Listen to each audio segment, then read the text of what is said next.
Hello. So, just a quick video with a myriad of things, I guess. I just just wanted to share stuff. So I'm having really bad insomnia. So it's kind of an irony here, but yeah. So today I was fell into my lap, so to speak.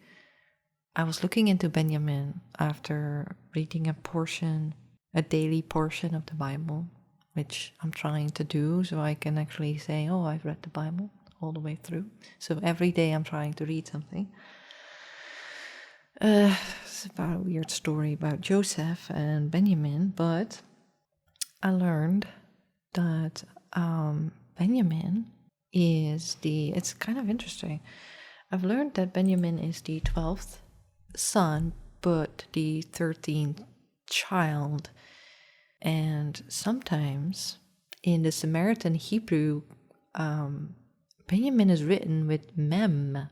So it would be Benjamin, and it would mean son of spirit or child of spirit, something to that degree.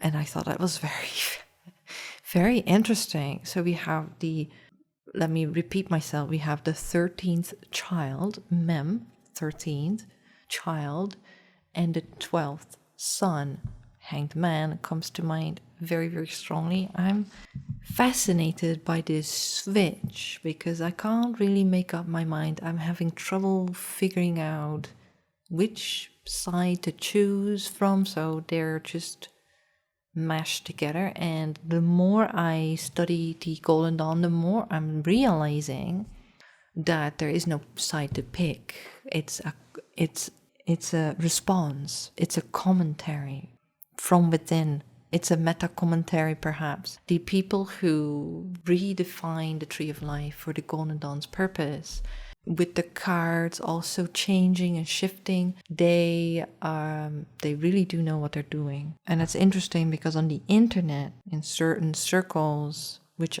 I don't really visit anymore, but I used to, back in the day, I used to not know anything, and I had no knowledge of the Bible anyway. These people were constantly harping on the Golden Dawn being just really sucky, system doesn't make any sense, etc., etc. So that always stuck with me because these people knew much more than I did. But now I'm doing my own stuff slowly but surely. I'm realizing, and there's more to come for this video too, just to cement the skill and the knowledge that things just didn't happen willy-nilly because they felt like it, but they really, really thought it through. And here we see it again.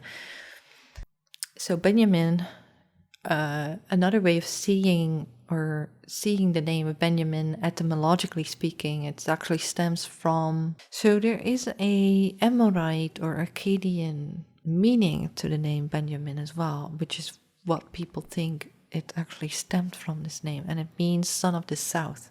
However, in Samaritan Hebrew, it's written with a mem. So you get Benjamin, which then means child of spirit or son of spirit. So that is crazy because the hanged man, if we were to take the 4 cardinal directions, the hanged man, his head hangs south in a way. So I thought that was funny. It's just funny. It's just interesting to me. Now, that is one thing. Another thing also which came through in the weekly reading is the grey wolf. Benjamin is associated with a grey wolf. I didn't know that. I'm not quite sure. And it says here, Benjamin is a ravenous wolf, not a grey wolf. I'm sorry, it's a wolf. In the morning, he consumes the foe, and in the evening, he divides the spoil. And in the weekly reading on the 9 of Wands, we see a wolf meeting a man. And there's a bit of a darkness to it because for some scholars apparently, the ravenous wolf means the temple's altar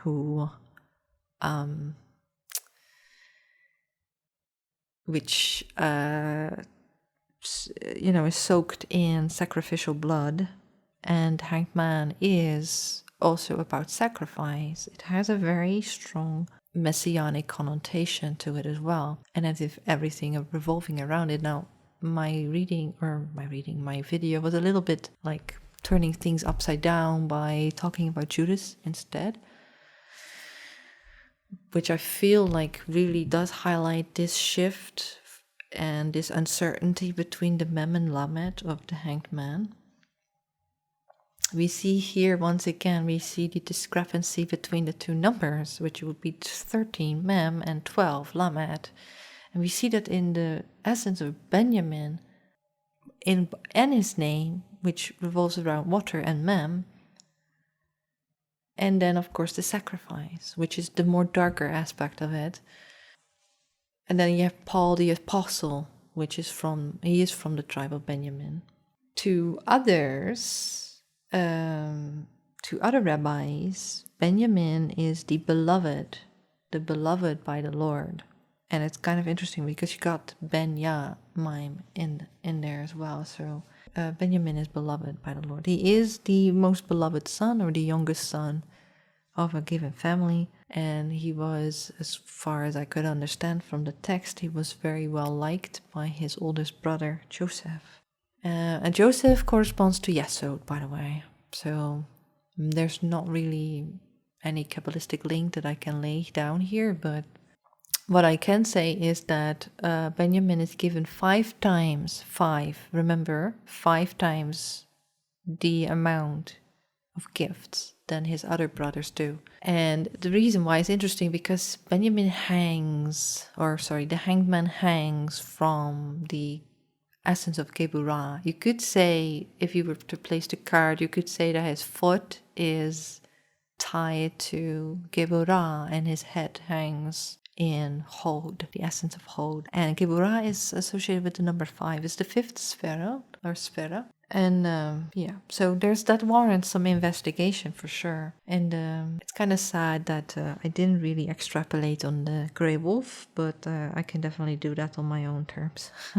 And then there's another thing which is also kind of cementing the idea that Golden Dawn really does know what they're talking about. I'm just so amazed by it.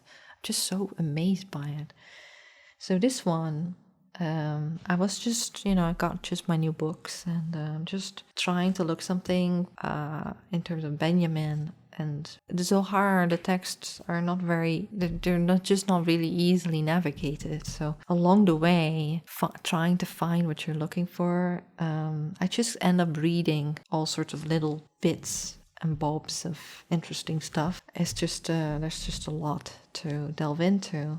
It's super interesting to me. So this is what I found. So it's a bit of an irony here because I can't sleep, but here it says, let's see, where can I start? However, those 60 breaths are really 60 breaths of life, both above and below. From there below are 60 other breaths, all from the side of death, the rung of death above them. They are called dormita, wakeless sleep, all tasting of death. And here it says and this is about King David, by the way, I guess. It's talking about the 3 patriarchs, which is interesting because I did a reading about it. For some reason, I had to talk about that. Like, why am I the one talking about it? I'm a woman, but which is about about patriarchs in general, about love. But it is an all-encompassing love that kind of ascends the modern concept of love. So we have fatherly love, brotherly love, and I guess love as a husband.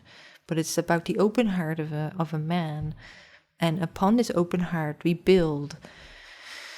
Now, I didn't really say that because I want to keep it open for people who may correspond or correlate or relate to it in some way. But the idea for me personally is that we build on the hearts of men that are open, because it's through the window of their houses, of their kingdom, that we can see their genuine care and love that is elevated above the the more. This is interesting too, because I talked about it as well in the weekly reading. That kind of elevates above the more negative things about that do come forth from Bina. So Bina is the world to come, and so we want to build onto a world that is good and that is righteous. And in a patriarchal society, the bricks that men lay are extremely important. I don't know really what to think of it, because women, also with Benjamin here, the Benjamin tribe apparently just stole women, took them for their wives. I'm like, well, we're just nothing more than a bunch of accessories, aren't we? Just a means to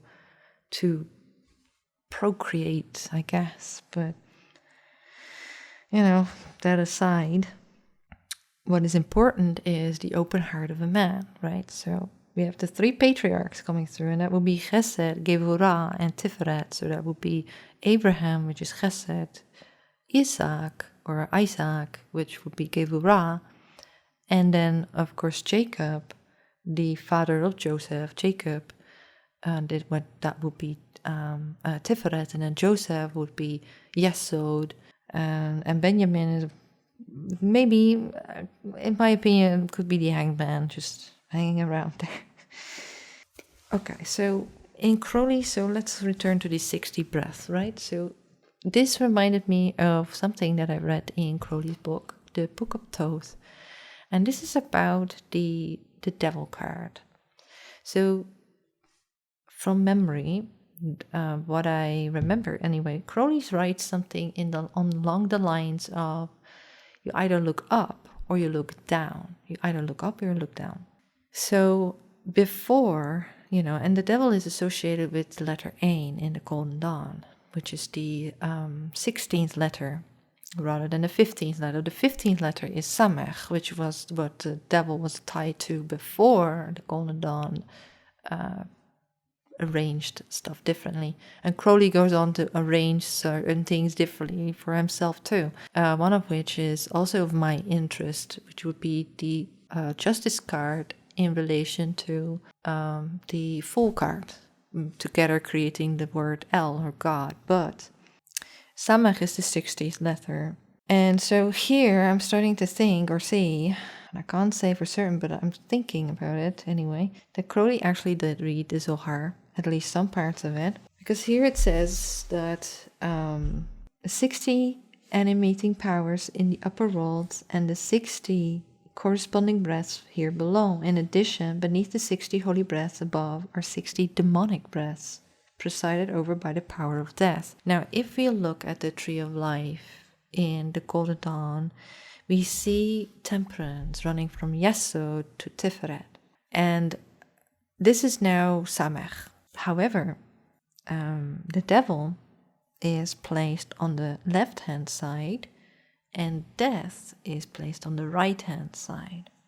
And so we see a pattern occur here that corresponds perfectly with what's written in the Zohar and is also acknowledged by Crowley.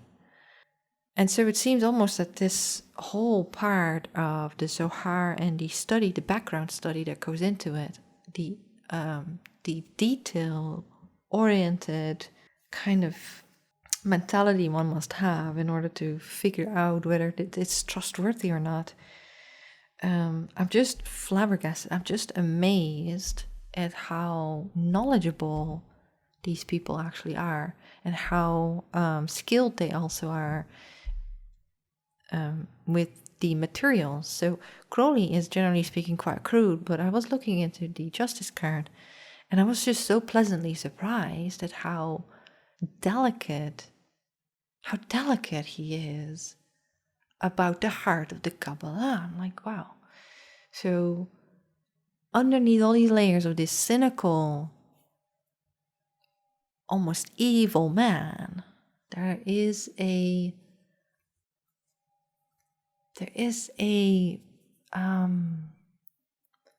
how just say that there is a refined understanding of what he's talking about. It's so fascinating to me. So yeah, anyway, the funny joke here is that it says here, consequently, King David clung to those 60 breaths of life, and from then on, he did not sleep at all, just like me, cannot sleep. Anyway, that's it.